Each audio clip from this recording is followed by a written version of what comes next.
আজ সকালে আমাদের কাগজে একটা খবর বেরিয়েছে যে নীরবে বাংলাদেশের গোয়েন্দা প্রধান, সেনা গোয়েন্দা প্রধান, তিনি এসে ভারতের সঙ্গে বৈঠক করে গেলেন। তা বৈঠকে কি হয়েছে না হয়েছে পুরোটা তো আসেনি, কিন্তু ভেতরের খবরটা আমি কিছুটা পেয়েছি, আপনাদেরকে আমি জানাবো। আগে খবরটা পড়ে নি। নীরবে দিল্লিতে বৈঠক সারলেন বাংলাদেশের সেনা গোয়েন্দা প্রধান, আজকের কাগজে বেরিয়েছে এইটা। যেটা লেখা হয়েছে সেটা হচ্ছে নয়াদিল্লি, 10ই মার্চ। তারেক রহমান বাংলাদেশের প্রধানমন্ত্রী হওয়ার পরেই বিএনপি সরকারের সঙ্গে যৌথভাবে দ্বিপাক্ষিক সম্পর্কের উন্নতির লক্ষ্যে আজ কাজ করার বার্তা দিয়েছিল ভারত। মোদী সরকারের সেই লক্ষ্য ছিল গোড়াতেই বেশি হইচই না করে ঢাকার সঙ্গে আদান প্রদানের দরজাগুলি খোলা রাখা, ভারতের সীমান্ত নিরাপত্তার দিকটি নিশ্চিন্ত করা।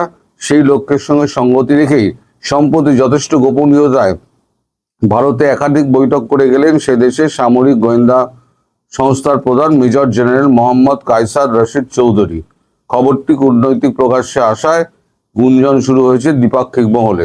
জানা গিয়েছে কায়সার রশিদ বৈঠক করেছেন ভারতের গোয়েন্দা প্রধান সংস্থা রয়ের প্রধান পরাগ জৈন এবং সামরিক গোয়েন্দা প্রধান আমাদের লেফটেন্যান্ট জেনারেল আর এস রমনের সঙ্গে। একে অন্যের দেশের মাটিতে ব্যবহার করে যেন কোনো নাশকতামূলক কাজকে প্রশ্রয় না দেওয়া হয়, সে বিষয়ে দুপক্ষই একমত হয়েছে। গত 18 মাস ধরে বন্ধ থাকা দ্বিপাক্ষিক যোগাযোগ পুরনো পথগুলি পুনরায় সচল করার বিষয়ে আলোচনা হয়েছে। প্রসঙ্গত, 17ই ফেব্রুয়ারি তারেক রহমান বাংলাদেশের প্রধানমন্ত্রী হিসেবে শপথ নেওয়ার পরপরই সেনা এবং গোয়েন্দা বিভাগে বড় রদবদল হয়। 23শে ফেব্রুয়ারির দায়িত্ব পান নতুন ডিজিএফআই প্রধান। দায়িত্ব নেওয়ার অল্প সময়ের মধ্যেই তার এই দিল্লি সফর ভারতের সঙ্গে সম্পর্ক স্বাভাবিক করার একটি কৌশলগত বার্তা হিসেবে দেখা হচ্ছে। ভারতের উত্তর পূর্ব সীমান্তে নিরাপত্তা বড় ভূমিকায় দিল্লির কাছে বড় উদ্বেগের। বাংলাদেশের রাজনৈতিক পট পরিবর্তনের পর সেখানকার অস্থিরতা ভারতের সীমান্ত নিরাপত্তার জন্য উদ্বেগের কারণ হয়ে দাঁড়িয়েছিল। ফলে গোয়েন্দা পর্যায়ে এই সমন্বয় দিল্লির উদ্বেগ কমাতে সহায়ক বলে মনে করা হচ্ছে। এখন কূটনৈতিক মহলে যেটা আলোচনা হচ্ছে সেটা এই বৈঠকে কি হলো। এ তো গেল সামনের এটা খবরটা, পেছনের খবরটা কি? পেছনের খবরটা হচ্ছে এই যে গত 18 মাসে প্রথম দিকে যে জেল ভাঙা হয়েছিল না, জেল ভেঙে হাজারের বেশি কয়েদি যেগুলো পালিয়ে গেছিলেন, তাদেরকে বেশিরভাগ তারা সীমান্ত পেরিয়ে মারদাঙ্গা করে সীমান্ত পেরিয়ে এই দেশে চলে এসছেন। এদের টোটাল ডিটেলস 1268 জনের, 1268 জনের নাম, ছবি এবং তাদের পূর্ণাঙ্গ তালিকা একেবারে ভারতের হাতে তুলে দেওয়া হয়েছে এবং ভারতকে বলা হয়েছে ইমিডিয়েটলি এদেরকে আইনের আওতায় আনার জন্য, ভারতের হাতে তুলে দেওয়ার জন্য। রয়ের গোয়েন্দা প্রধান পরাগ জৈন তিনি ছিলেন, তিনি বলেছেন, এবং আমাদের যে লেফটেন্যান্ট জেনারেল তিনিও বলেছেন যে এ বিষয়ে আমরা সম্পূর্ণ দায়িত্ব নিয়ে সেনাবাহিনী এবং এনআইএ, পুলিশ সবাই মিলে একটা সম্মিলিত একটা যৌথ টাস্ক ফোর্স করা হবে। টাস্ক ফোর্স গড়ে এরা 1 মাসের মধ্যে সমস্ত কাজকর্ম শুরু করে দেবে, তাদেরকে ধরা পড়া এ করা এই সমস্ত করে।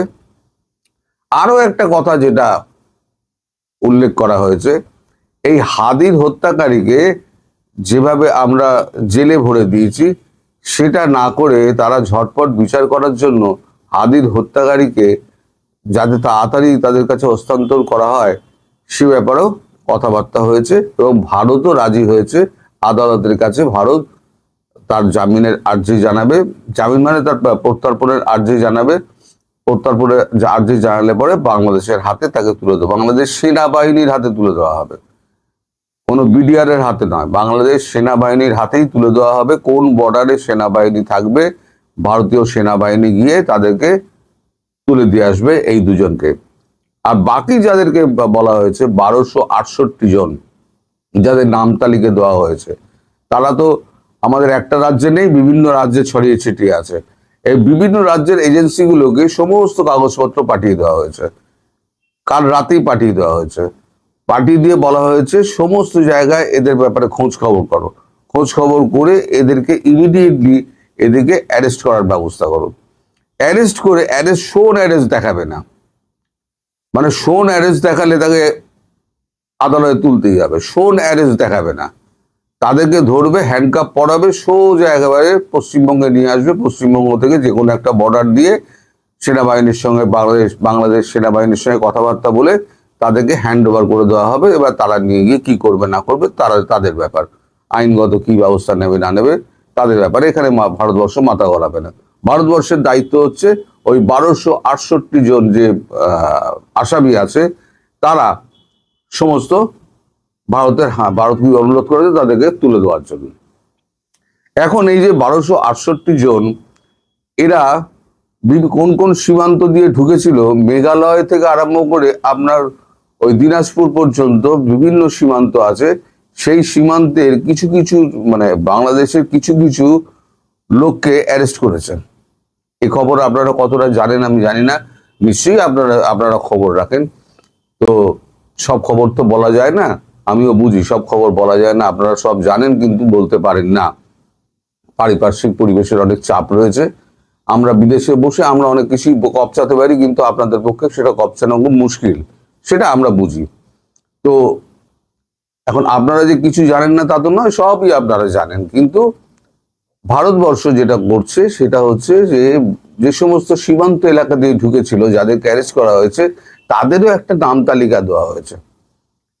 এবার তাদের বাড়ি কোথায় ম্যাপ দিয়ে তাদের বাড়ি দিয়ে দেওয়া হয়েছে, যাতে ভারতীয় সেনা ওই বর্ডারে ওই অঞ্চলে যে সমস্ত বাড়িগুলো আশ্রয়স্থল রয়েছে সেই আশ্রয়স্থলের জায়গাগুলো খুঁজতে পারে।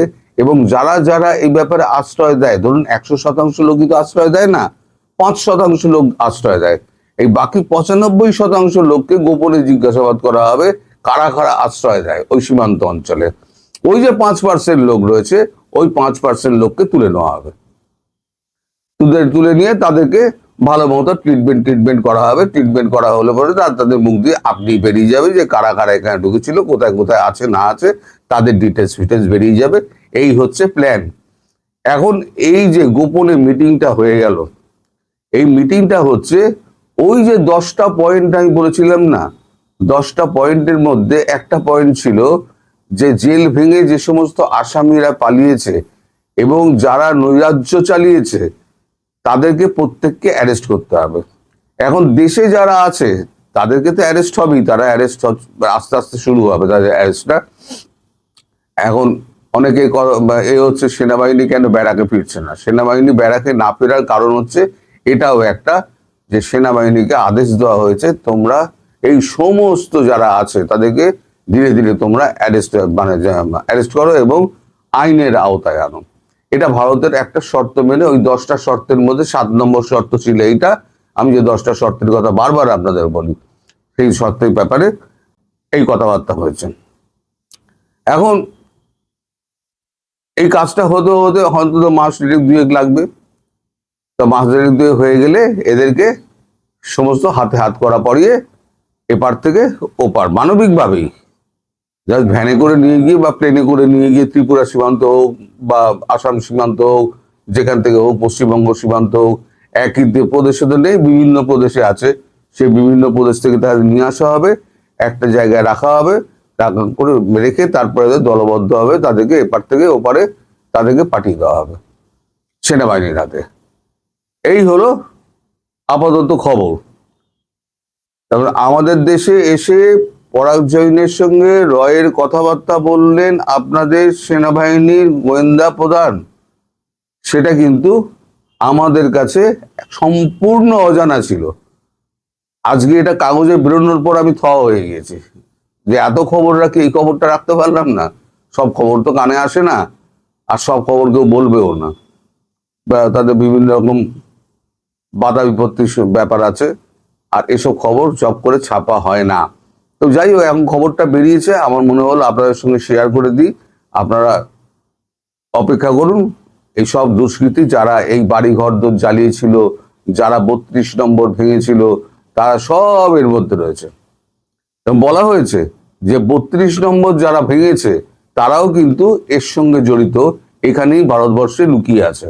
এই 32 নম্বর যারা ভেঙেছিল তাদেরকে তো আগে অ্যারেস্ট করা হবে, সব কটাকেই ধরা হবে, তার মধ্যে বোঝা যাবে যে 32 নম্বর কারা ভেঙেছিল, কারা ওর মধ্যে ছিল। এই সমস্ত কর্মকাণ্ড করে তারা এখান থেকে পালিয়ে টপকিয়ে চলে এসছে।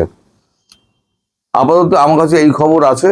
আবার বিকেলবেলা আপনাদের সঙ্গে দেখা হবে, তখন বড় খবর নিয়ে আসবো।